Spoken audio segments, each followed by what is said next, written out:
Welcome. I'm in the centre of Bengaluru, which is the modern name for Bangalore, in central South India.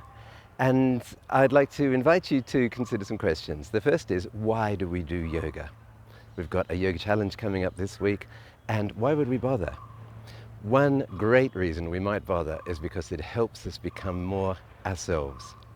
And there's no better place to explore that than in the middle of a big city.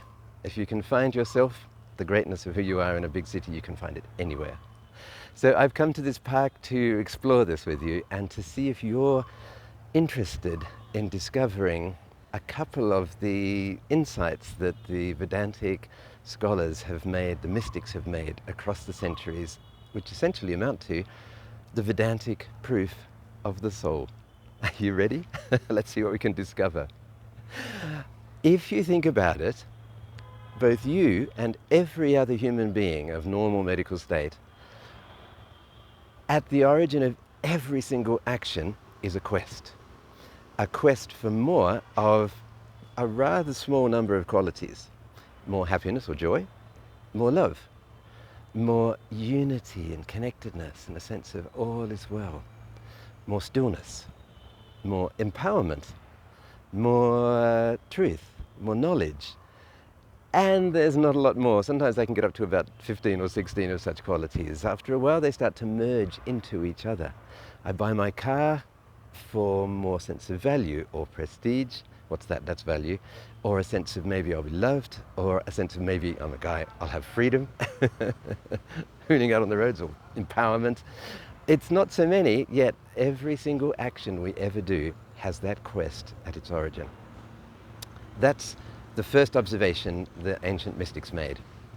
Second observation is, so I get my car. How much satisfaction, how much empowerment, how much love, how much being valued is enough? Interesting. I think you'll find that any amount is not yet enough. Ask any billionaire, ask any celebrity. Are they satisfied? Did they find what they wanted in their success? Not yet. Everywhere we want more. The reason is, those who have touched the mystic state say, is because when you touch your connectedness inside, you discover an infinite presence of any of these qualities. And the magic is, if you tread the path of love and your connectedness feels like, a blazing presence of love, when you allow that to blossom, become full and establish itself in your life, in that love you discover joy. In that joy you discover empowerment. In that empowerment you discover complete connectedness and infinite safety, infinite security.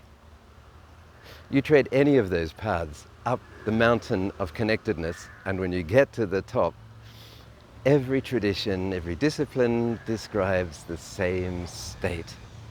And they say, this is who you really are and who you really have been all along. It was just a matter of unveiling so you can discover and be yourself. And simply put, that is the Vedantic proof of the soul. Every one of us has, behind every action, a yearning for one of these qualities. Every one of us is highly aware that there is no limit to how much we want that quality. Every one of us has touched it on occasions. You touched it when you've been so connected that you didn't want anything else because it was perfect and full. Were you on a beach? Were you on a mountain? Were you with your beloved? Were you holding a newborn? At some point in your life, you've touched connectedness. In that moment, you didn't want anything else because it was complete, infinitely full. And the mystics all agree that there are layers and layers of that state. And the more you touch it, the more you want it, because the more you know it's you. And that's the power and the presence of yoga. So I hope that in your continuing personal practice, in your coming along and being with others and practicing together, in your discovery of meditation's power, yoga's infinite ability to be a lens, to design your psyche into the content and shape you want, in all of that, you will discover a freedom that is the true you, the mystic state, and the presence of the great self. It's waiting for you inside already. It is you. Welcome home.